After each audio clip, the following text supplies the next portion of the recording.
Good morning, அஸ்ஸலாமு அலைக்கும். Welcome to JJ moms kitchen. இப்போ நம்ம வாங்க கிழங்குல வெஜ்ஜஸ் எப்படி செய்யலாம் நம்ம வாங்க பார்ப்போம். இந்த ரெசிபிகளுக்கு போகிறதுக்கு முன்னாடி என் சேனலை இது வரைக்கும் சப்ஸ்கிரைப் பண்ணிட்டு சப்ஸ்கிரைப் பண்ணி பக்கத்தில் இருக்கிற மணி பில்லை தட்டிக்கிறங்கம்மா. அப்போ தான் நான் போடுற வீடியோக்கள் உங்களுக்கு ஒன்று வரும். இப்போ வாங்க மொதல் ஸ்டெப்பு, நீங்கள் தோலை வேண்டாலும் உரிக்கவும் செய்யலாம், உரிக்காமல் செய்யலாம். நான் வந்து தோலை உரிச்சிட்டேம்மா, செதுக்கிட்டு கட்டிங் வந்து இப்படி இந்த மாதிரி கட்டிங் பண்ணிக்கிறேங்க. இந்த மாதிரி ஓகே. ரொம்ப தடிப்பும் இல்லை, ரொம்ப லேசும் இல்லை. இருக்கிறது எல்லா உருளைக்கிழையுமே வெட்டிக்கிறேங்க. வெட்டிட்டு அதுக்கடுத்து வாங்க நம்ம அதுக்கடுத்து உள்ள நெக்ஸ்ட்டு உள்ள இதை நம்ம பார்ப்போம். சரியா? எல்லாத்தையும் வெட்டியாச்சுமா, அவ்வளோதான். அதுக்கடல நம்ம தண்ணியை வந்து கொதிக்க வச்சிடணும். உங்கள் விருப்பம், நீங்கள் எப்படி வேணாலும் வெட்டலாம். ஆனால் இது இப்போ அந்த மாதிரி அகல வாகல தான் வெட்டி கடையில் விற்பாங்க. அவ்வளோ உப்பு போட்டாச்சு. உப்பு போட்டு கொஞ்சமாக எண்ணெய் போடுங்கம்மா. எண்ணெயும் போட்டுட்டு நீங்கள் என்ன செய்யுங்க, இந்த வெட்டி வச்ச உருளைக்கிழங்க போடுங்க. ஒரு 5 நிமிஷத்தில் நம்மளுக்கு வெந்துடும். மூடி வச்சாலும் சரி, மூடி வைக்கலாலும் சரி, உங்கள் விருப்பம்.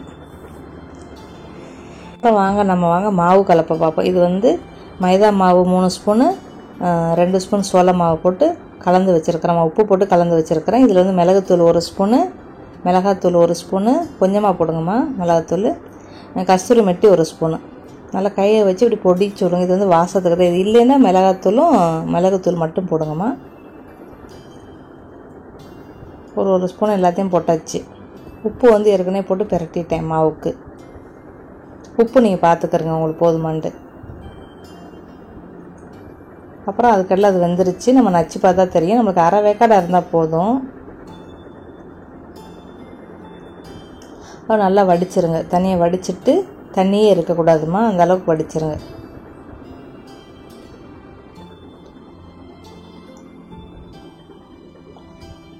நல்லா தண்ணியை வடிச்சிட்டு அதுக்கப்புறம் மாவுக்குள்ளே போட்டு பொரிச்சு எடுக்கலாம். இன்னொரு மாதிரி தண்ணி ஊற்றி பிரட்டியும் நம்ம பஜ்ஜி மாதிரியும் போடலாம். 2 மாதிரி சொல்லி கற்றுறேன்.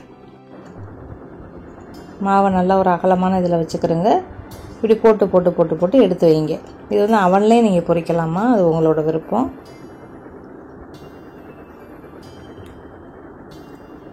எல்லாத்தையும் போட்டு நல்லா பிரட்டிக்கிறேங்க. இந்த மாவில் வந்து கொஞ்சமாக தண்ணியை ஊற்றி கலந்தும் செய்யலாம். இது லைட்டாக எண்ணெய், கிறிஸ்பி வர்றதுக்காண்டி. இதில் தண்ணியை நீங்கள் எண்ணெய் ஊற்ற விருப்பம் இல்லைன்னா தண்ணியை ஊற்றி இதை பண்ணிக்கிறேங்க. கொஞ்ச நேரத்தில் மாவு அது அந்த உருளைக்கிழங்கு என்ன செய்ய நல்லா இழுத்துரும். 1 ஹவர்லேருந்து 2 ஹவர் நீங்கள் ஐஸ் பெட்டியில் கூட வைக்கலாமா, ஃப்ரீசரில் வச்சு பொரிக்கலாம். நான் வந்து ஒரு 10 நிமிஷம் தான் வைக்கிறேன், வச்சு நான் பொரிக்கிறேன். அப்படியே ஐஸ் பெட்டியில் வச்சிட வேண்டியதுமா.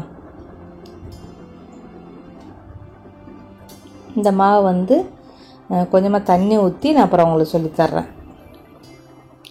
தண்ணி ஊற்றுறோன்னு நம்ம ஐஸ் பெட்டிலாம் வைக்க வேண்டியது இல்லைம்மா, நம்ம வாட்டுக்கு பொரிச்சிடலாம். பஜ்ஜி போடுற மாதிரி பொரிச்சு எடுத்துட வேண்டியது.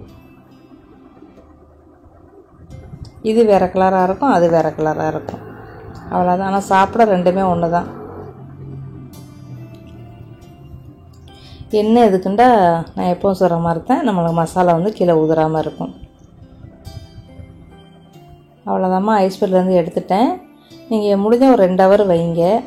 இந்த மாதிரி நீங்கள் வச்சுட்டு அப்புறம் வந்து டப்பாவில் போட்டு நீங்கள் மூடி வச்சுக்கிறலாம். வேறு எதுவுமே போடக்கூடாது. இதே பொருளை போட்டு மூடி வச்சுட்டீங்கன்னா நீங்கள் வந்து ஒரு 10 நாள் 2 வாரம் வச்சு நீங்கள் புள்ளில் செஞ்சு கொடுக்கலாம்.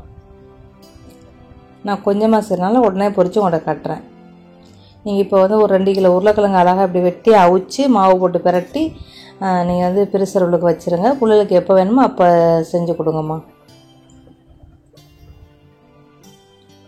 இப்போ வந்து தண்ணி கலந்ததுக்குள்ள பாருங்கள், அது என்ன கலராக இருந்துச்சு, இது என்ன கலராக இருக்கும் நீங்களே பாருங்கம்மா.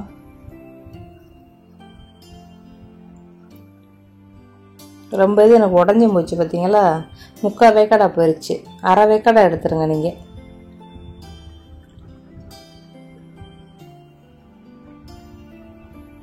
அதோட எல்லாத்தையும் தண்ணியில் போட்டு எடுக்க வேண்டியதுமா.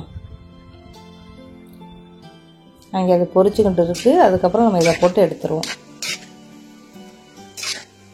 இதில் வந்து மிளகாத்தூள் போடுறதுக்கு பதிலாக நீங்கள் மிளகாயை வந்து நல்லா மிக்ஸி ஜாரில் அரைச்சி அந்த அப்படியே திட்டாக இருக்கும் தெரியுமா, அந்த மிளகா அந்த மாதிரி போட்டாலும் நல்லாயிருக்கும்மா. அந்த மாதிரி கூட இங்கே கடையில் விற்கிறாங்க, நான் வாங்கலை.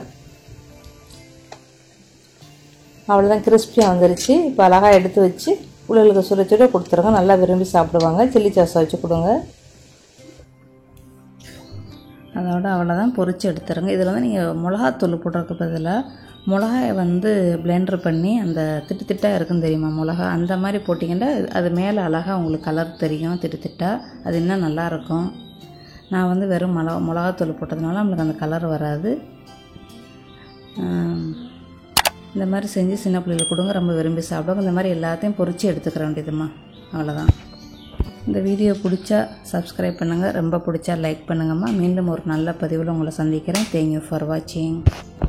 Like, subscribe, JJ Max Kitchen.